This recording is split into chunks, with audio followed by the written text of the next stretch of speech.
Oi, eu sou a Sarah Ellen, estudante de rádio e TV, atriz e dubladora, e apresento a série documental Mulheres na Dublagem Brasileira. No episódio anterior, abordamos a chegada da dublagem no Brasil e conversamos com as dubladoras Clara Passos e Maria Clara Rosas. E no episódio de hoje vamos receber também a atriz, dubladora e diretora musical Mônica Toniolo, Dona Flora e a dubladora e atriz Marina Mafra, e descobrir mais sobre técnicas vocais, dublagens musicais e uma rotina de gravação. Dona Flora Bezerra é coordenadora da Universidade de Dublagem localizada na Vila Madalena. É também mãe dos dubladores e diretores Wendel Bezerra, Úrsula Bezerra, Ulisses Bezerra, Washington Bezerra e Wellington Bezerra. E nos conta como surgiu a universidade. A Universidade de Dublagem surgiu de um pedido de uma pessoa que já não está entre nós. Ele pediu para os meus filhos, para o Ulisses e para o Wendel. Aí meus filhos chegaram à noite, disse assim: mãezinha, seu Maico está doido. Seu Maico foi acho que um dos primeiros pioneiros aqui de dublagem, porque ele não era brasileiro. E quando ele começou numa salinha que só cabia o técnico e o diretor e o dublador, não cabia mais nem pensamento. E ele pediu para os meninos que começassem a pensar em abrir um curso de dublagem, porque ia chegar um momento que os mais velhos estariam embora, e ia ficar vozes repetitivas, porque não tinha dublador, ia chegar uma época que não tinha mesmo. E quando entrasse era filho de alguém, era sobrinho de alguém, e não dublava, mas não era legal. Aí os meninos comentaram, eu falei: olha, avisa para o seu Maico que vocês não têm estrutura financeira, que nós não temos condições de abrir uma escola. Eles levaram essa resposta para o seu Maico.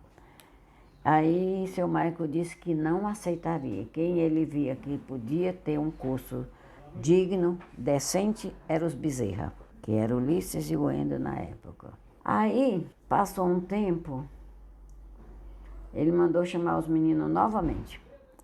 Eu falei: se vocês fizeram algo errado ou fez alguma coisa que prejudicasse o seu Maico e o estúdio, eu ia dar um couro nos dois. Falei mesmo. Não, mãezinha, nós não fizemos nada não, mãezinha. Esse é o Maico que está com essa história. Aí ele mandou me chamar. Quando ele me mandou me chamar, ele já não estava bem de saúde, ele já não andava bem. Ele disse assim: Dona Flora, meu pedido agora vai para a senhora. Por favor, fale para os seus filhos que eles têm potencial e são as pessoas apropriadas para começar o primeiro estúdio de dublagem no Brasil. Aí, eu passando, um dia vi aqui, aluga-se. Eu falei: gente, o seu Maico está tão obcecado por esse curso que eu acho que eu vou entrar com a coragem e a cara. Aí eu liguei para essa casa, quando ele deu o preço eu achei absurdo. Aí eu liguei para o seu Maico: oi, seu Maico, tudo bem? Como é que o senhor está? Olha, eu já dei o primeiro passo, aluguei a casa. Daqui para frente vamos ver.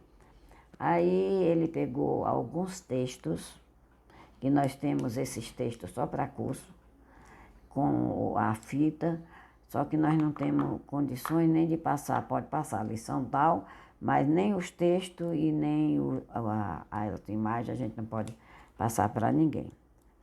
Aí eu cheguei para o Ulisses e para o Ulisses e o Wendel, falei: eu tenho um pouco na poupança, o Ulisses tinha, aí a gente abriu. Sobre seus filhos, que são referências, Dona Flora fala sobre como o universo da dublagem é tão presente na família. Mas nem tudo vem fácil, e Dona Flora conta as dificuldades enfrentadas no caminho. É tão engraçado, gente, que parece piada o que eu vou dizer a Flora é louca. Eu não sinto assim aquela loucura, aquela vaidade, eu acho que eles têm por obrigação ser o melhor. Porque a gente, quando entra numa coisa, primeira coisa, você tem que gostar muito. Porque se você não gosta, teus dias vai ser só de sofrimento. Você tem dia que quer se esconder, você não quer fazer, você diz eu não estou, não é minha área, aí fica muito difícil. Todos os meus filhos, 5 são formados. O Endo, inclusive, acho que ele não fez a ordem dos advogados. Vamos dizer que é um bacharel, vai. Ele fez direito, o Osto é formado em direito, mas o Osto pagou a faculdade dele todinha com dublagem, que esse acho que ninguém conhece. Inclusive, ele é advogado internacional. Mas, de verdade, de coração, o que eu vou dizer para vocês, que eu não acho nada deles, eu acho que é normal. Para mim, eu só dizia assim, quando vocês fizerem qualquer coisa, faça com convicção, faça transmitindo o que você sente. Eu sindicalizei eles na época, criança, os 5. E o Austin, esse que não é mais da área, ele fez cinema, ele fez teatro, ele fez tudo que você possa imaginar. Televisão, então, fez desde os 5 anos, 6 anos. O Ender, quando começou a dublar, ele não sabia ler. O diretor falava o texto para ele, ele decorava e dublava. Parece piada, mas é verdade. E eu dizia, eu não vou perder meu tempo para levar vocês por locais, depois voltar e buscar meia-noite, 10 horas, sei lá que hora eu pegava esse menino, para vocês fazerem porcaria. Eu não tenho tempo para porcaria. E não admito que vocês não procurem realmente fazer isso com muito carinho. É tanto que o Ulisses é administrador, o Ulisses trabalhou numa multinacional e quando foi um dia, ele chegou para mim e disse assim, mãezinha, você vai ficar triste comigo? Falei, por quê, meu filho? O que é que você fez de errado? Pelo amor de Deus, me diga. Aí ele disse, não fiz nada errado. É que eu vou sair lá da bebê e vou voltar para o meu campo que eu amo, que é dublagem. Falei, só isso? Só que você procure fazer bem feito. Se você for ensinar, ensine com amor. Porque quando uma pessoa te ensina uma coisa, ela também está, parece que não, mas ela está aprendendo, ela está se reciclando, ela está indo buscar coisas do início da produção, da profissão. Aí ele saiu. O Ender falou assim, eu nem vou fazer ordem de advogado, não. Sabe por quê, mãezinha? Eu vou continuar na dublagem. Então, eu só dizia para eles, escolha o que vocês gostam e seja o melhor. A gente começou com muita dificuldade, porque nós não tínhamos, todo mundo era empregado. Casa para pagar, aluguel, colégio, faculdade, tudo, a gente não tinha grana para isso, não. Mas a pedido acho que poucas pessoas sabem que foi seu Maico que pediu para fundar essa.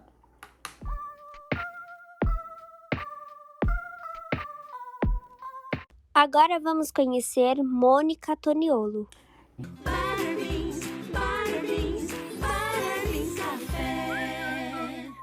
Oi, eu sou Mônica Toniolo, eu sou cantora, dubladora, diretora de dublagem, narradora, locutora. A gente fala de artista de voz, né? Porque a gente faz várias coisas com a voz. Mônica conta sua trajetória até chegar na Unissom. A minha carreira artística, eu comecei criança, fazendo programas de TV, né? Programas infantis, novela, teatro.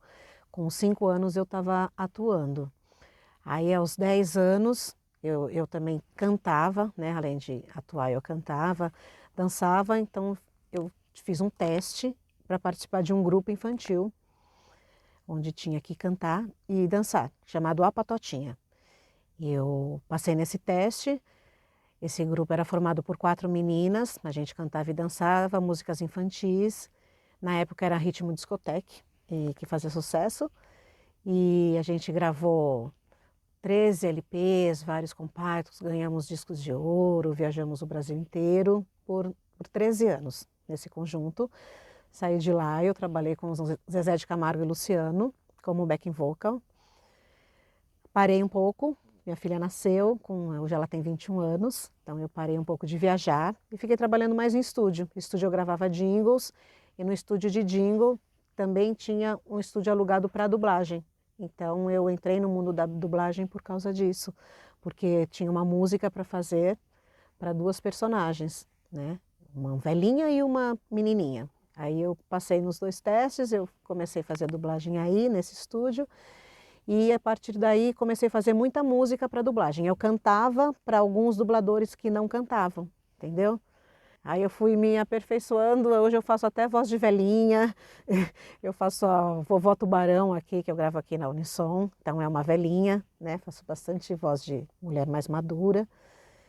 E aí eu cantava só para dublagem, voltando, né? Eu cantava para dublagem. E a partir de um teste que seria para dublar e cantar, o diretor me escolheu, me aprovou, mas eu não tinha o DRT. Então, como eu trabalhava como atriz quando eu era criança, então eu não tinha, criança não precisa de DRT.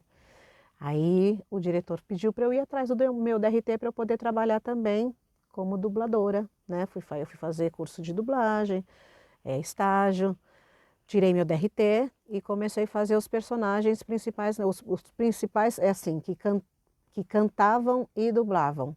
E hoje em dia é uma exigência de muitos clientes, né? Disney, Nickelodeon, muitos clientes grandes que exigem que o dublador seja o cantor. Aí eu comecei a trabalhar, né? Entrei no mundo da dublagem também dublando, e como eu já canto e tenho uma carreira musical há muito tempo, eu comecei também, fui convidada para ser diretora musical. Então eu faço direção musical em vários estúdios, inclusive aqui na Unissom. E alguns projetos que eu faço direção musical Alvin e os Esquilos, os Smurfs, Teletubbies, Tartarugas Ninja, videogames aqui também, Tower of Fantasy na Unissom também faço a direção musical. E a gente não para. Então foi assim, o começo da minha carreira foi voltando, né? Teatro, TV, atriz, música, aí dublagem, e foi aparecendo outras coisas e eu faço tudo isso ao mesmo tempo. My little pony, my little pony. Mônica Toniolo não encontrou nenhum empecilho por ser mulher na dublagem. Eu nunca encontrei nenhum empecilho, sempre fui bem recebida. O único que a gente percebe que na dublagem tem menos personagens femininos do que os masculinos. Num filme você pode olhar, analisar, tem muito mais homens do que mulheres. Mas é por conta do conteúdo mesmo do filme, não por uma rejeição, preconceito contra a mulher. Enquanto isso eu nunca senti não, graças a Deus. Iremos conhecer agora a rotina da Universidade de Dublagem e de gravação das dubladoras Maria Clara e Clara Passos. A gente tem que escalar, às vezes tem algum problema. E aí o Ulisses fica na direção o dia todo, que graças a Deus a gente não tem nem a metade do trabalho que eles têm lá. Tem dia que lá tem 50 pessoas dublando. E a gente está com uma equipezinha de técnico boa, muito responsável. E tem dia que eu saio daqui 6, 7 horas, 8 horas, aí o Ulisses vai até 10, 10 e meia. Tem outras diretoras também que vêm, fica até tarde. Mas é uma coisa assim, gostosa de fazer, sabe? Olha, na verdade, eu sempre busco não ter nada no horário da escola, né? Pra não ter que ficar faltando, porque normalmente, por conta de trabalhos, assim, sem ser da dublagem, por testes, audições, sempre acaba tendo um dia que eu preciso faltar na escola, então eu pretendo não faltar tanto, né? Por conta disso. Mas eu sempre, quando eu tenho uma dublagem de tarde, eu procuro não marcar nada antes, para eu sempre estar bem preparada, para não também ficar resfriada. Então, eu sempre procuro marcar uns dias antes para eu também me preparar. Bom, eu ainda estou na escola, estou no terceiro ano de ensino médio, minha escola acaba meio-dia e 35, há 1 hora eu estou dublando, e onde dá eu coloco todas as escalas e trabalhos, porque eu priorizo muito. Até mesmo tem dias que tem que ser de dia, e tá tudo bem, porque a minha escola ela é muito compreensiva sobre essa questão, porque tem outros artistas na minha escola também, tem outras pessoas que cantam e dançam e tem uma rotina que precisa faltar e a escola compreende isso é muito legal. Então, eu priorizo bastante o meu trabalho. Quando eu fazia túnel, nós tínhamos sessões de quinta e sexta às 9, mas chegávamos no teatro às 6, então era mais tranquilo de marcar a escala durante a tarde, pós-escola, e nos finais de semana nós tínhamos 2 apresentações. Nós tínhamos ao meio-dia às 4 e depois às 4 no domingo. E às 4h09, 4h08. E tinha que estar no teatro 12h45. Também era super possível marcar a escala de manhã, tô super acostumada. Inclusive gosto porque a rua é calma, gente. Não tem cachorro latindo nesse horário da manhã. É maravilhoso. De manhã, quando é de final de semana, é sempre bom também. Porque tá todo mundo, né? Final de semana, todo mundo acorda tarde, ninguém tá querendo ir pro trabalho, né? O carro do ovo passa muito mais tarde no final de semana. É muito bom isso.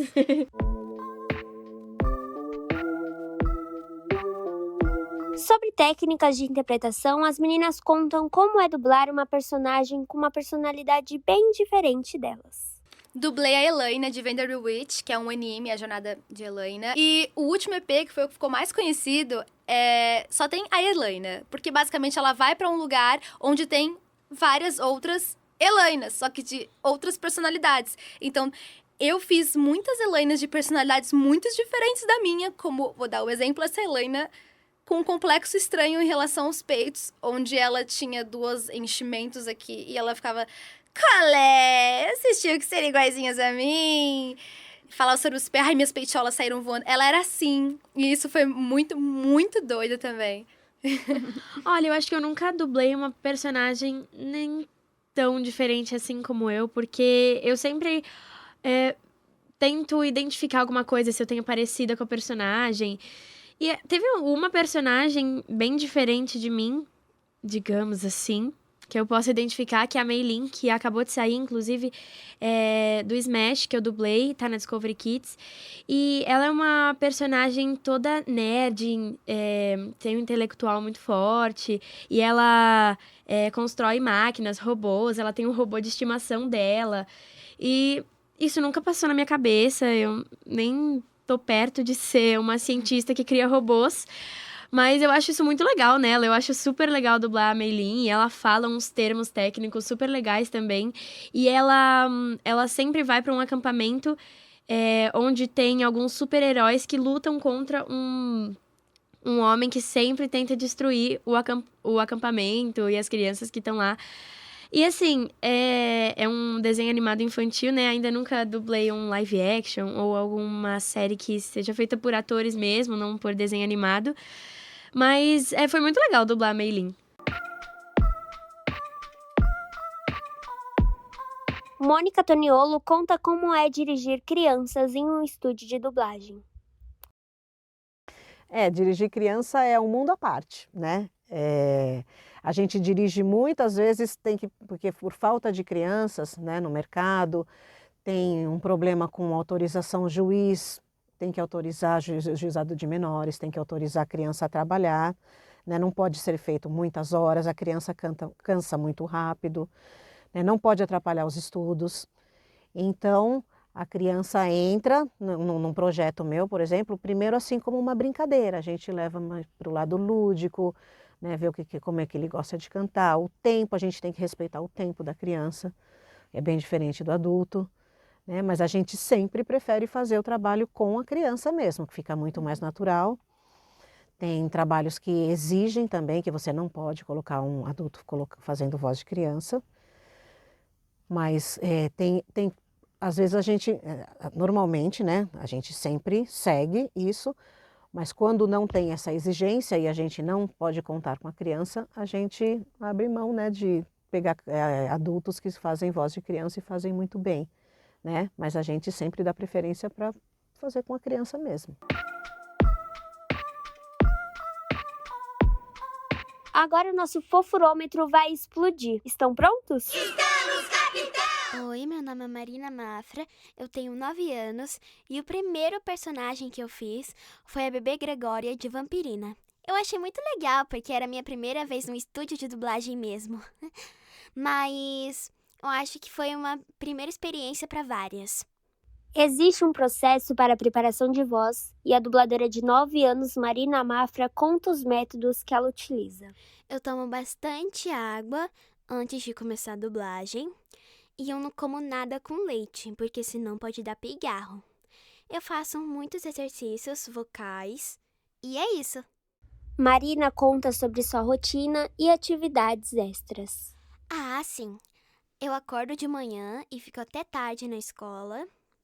E aí depois eu tenho as minhas dublagens e eu tenho atividades extras, como balé, canto. Ela é irmã do dublador João Vitor Mafra e conta como é ter seu irmão como referência. Eu acho que ele é uma grande inspiração para mim e vai continuar sendo, porque como ele tá no meio da arte desde pequenininho, as portas já estavam abertas para mim e eu não percebia, então eu só surfei na onda.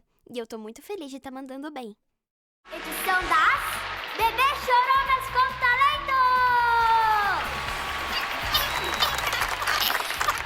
Quem levará o grande troféu? Imagine chegar no estúdio de gravação e não saber qual personagem irá dublar, tendo que descobrir na hora e interpretar o papel com excelência.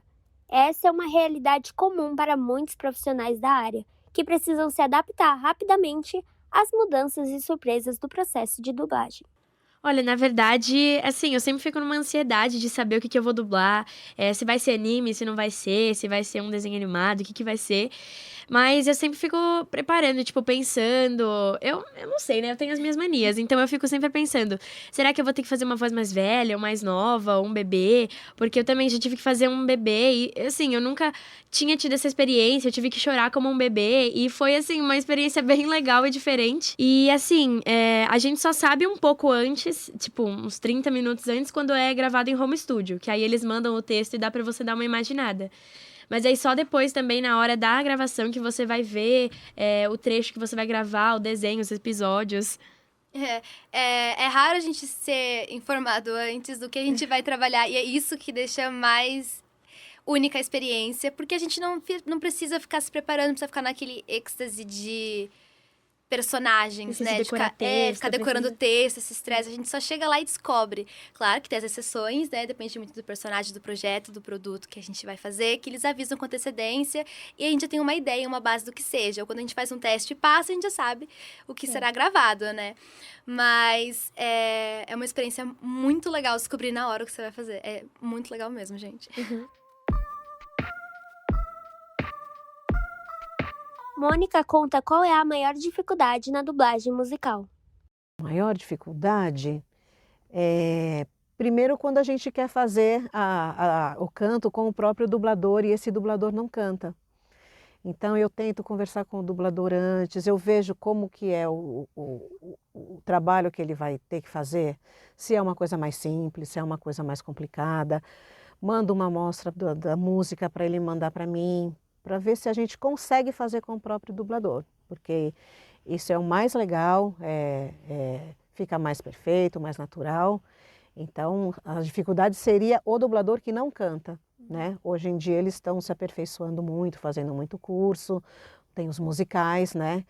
Que no musical o ator canta, dança, interpreta, sapateia, faz tudo, né?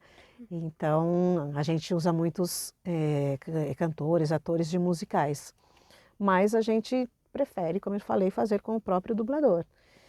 E diferenças assim grandes quando eu faço Alves Esquilos, por exemplo, a música, todo episódio do Alvin, que é a série, tem uma música. E a música é muito bem elaborada, né, nesse trabalho. Uma música de 1 minuto chega a ter mais de 30 canais de voz, só voz. Então são os solos deles, dos 3 esquilos, tudo é dobrado, tem vocal, médio, grave, agudo, coro, contracanto, respostas, tem muita coisa de voz, né? Então eu tenho que tirar todas as vozes, uma por uma, para fazer um trabalho em casa ainda, é uma pré-produção, antes de eu chegar para gravar. Então, hoje mesmo eu estou fazendo um trabalho que tem 15 músicas, eu recebi 15 músicas. e eu tenho que ir separando tudo o que é música de um, música para outro, quem vai cantar em qual episódio. Eu faço esse trabalho já na minha casa para a gente não perder tempo no estúdio, porque no estúdio tem que ser tudo rapidinho, cronometrado, 1 hora com um, meia hora com o outro, é assim. E então eu trago já tudo pronto de casa para poder render mais o trabalho. Eu não posso ficar perdendo tempo procurando a voz, quem faz tal voz, eu já venho com tudo pronto. Então, quanto mais complexo o trabalho, a gente tem mais dificuldade, mas a gente consegue fazer né, assim mesmo. A gente só gasta um tempo maior, né, mas a gente chega com tudo pronto e o resultado sempre é satisfatório, é sempre aprovado, né? Às vezes alguma coisinha ou outra que muda alguma coisa, mas no geral eu não tenho encontrado assim dificuldades de aprovação do cliente. Um novo desafio chega na vida dos dubladores: a inteligência artificial na dublagem. As tecnologias de síntese de fala, por exemplo, permitem a criação de vozes sintéticas que podem ser usadas em dublagem, reduzindo a necessidade de atores de voz. Felizmente, está longe de substituir completamente o trabalho de atores e dubladores humanos, que possuem habilidades únicas de interpretação e expressão emocional que não podem ser replicadas por máquinas. Pois o uso de tecnologias de síntese de fala e tradução automática pode gerar resultados imperfeitos e imprecisos, comprometendo a qualidade da dublagem. Maria Clara e Clara Passos comentam. Olha, eu não pesquiso muito, eu não consigo muito tempo para pesquisar sobre isso, mas eu já escutei coisas e estudos falando sobre a inteligência artificial. E eu acho que, assim, não sei se chegaria num ponto disso acontecer, mas eu acho que perde um pouco a essência, sabe? Porque eu não sei se a inteligência artificial seria capaz de, transmitir a emoção que o ser humano passa pela voz, pelo corpo. Então, eu não sei se seria muito inteligente, entre aspas, mas não sei se chegaria ou não a esse ponto. Eu ouvi também boatos e comentários de 2020 por conta de um desenho que teve a voz de um ator, um único exclusivo ator, que foi modificada para todos os personagens daquele desenho, produto, série. E muita gente apostando 100% que seria uma grande opção, mas, como a Clara falou, perde total essência, perde trabalho, porque dublagem é um trabalho também. Muitas pessoas vivem de dublagem. Dublagem é um meio artístico incrível, um trabalho como tantos outros. E perde a magia da dublagem, perde piadas, porque como só teria uma pessoa fazendo falas para todo mundo e depois só seria traduzido, perderia piadas, perderia essência, perderia magia, perderia muitas cores que os dubladores colocam nos trabalhos deles. Até porque cada dublador tem um jeito diferente de entender o personagem. Se uma pessoa só entende todos os personagens, ele pode tentar associar uma coisa a outra e fazer meio parecido. Então, acho que não é legal todos os personagens terem a mesma voz, só modificada, porque eles têm que ser todos diferentes, né? Porque senão não tem sentido ter vários personagens.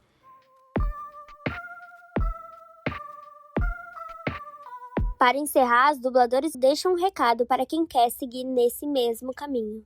O primeiro é acreditar, gente. Acredite muito nos seus sonhos, nos seus objetivos. Estude, faça um cursos de dublagem. E curso de dublagem é muito importante, gente, para você chegar pronto quando você tiver uma oportunidade, saber as palavras-chave, já tem as orientações básicas, porque, gente, não é fácil dublar. Quem foi pego de surpresa aqui, eu fui pega de surpresa pra minha primeira dublagem. Não é fácil, é muito diferente. Tem que saber o que é um time code, o que é um anel, como contar os seus anéis, que é muito importante.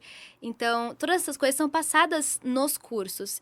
E assim, uma coisa também que que me falaram e eu não tiro da minha cabeça é leia, porque na hora você vai receber o papel na hora e você vai ver 1, 2, 3 vezes o vídeo, você vai ter que gravar e não dá pra ficar voltando 30 vezes pra gravar porque errou o que estava escrito. Eu já passei por isso algumas vezes no começo, então eu leio bastante pra ter mais prática na hora da surpresa, né? Quando chega a escala e o desenho que a gente vai dublar. E é isso, que nem a Maria disse, acreditem, porque todo sonho é possível. Esse podcast foi produzido para a Unidade Curricular de Projetos em Mídias Sonoras, com orientação dos professores Eliane Basso e Sérgio Pinheiro. Roteiro e entrevista de Sarah Ellen. Direção Laura Bassi. Assistente de direção e sonoplasta Jéssica Borges. Produtor Rodrigo Medinilla e Vitória Malaquias. E pós-produção de Laura Bassi e Sarah Ellen. O podcast usou os efeitos sonoros do site freesound.org. Trecho dos desenhos Bob Esponja, Cry Babies, Butterbeans Café e My Little Pony. O grupo agradece as participações das mulheres na dublagem e esperamos que sigam se destacando e inspirando outras gerações de artistas, mostrando ao mundo o poder da nossa dublagem brasileira.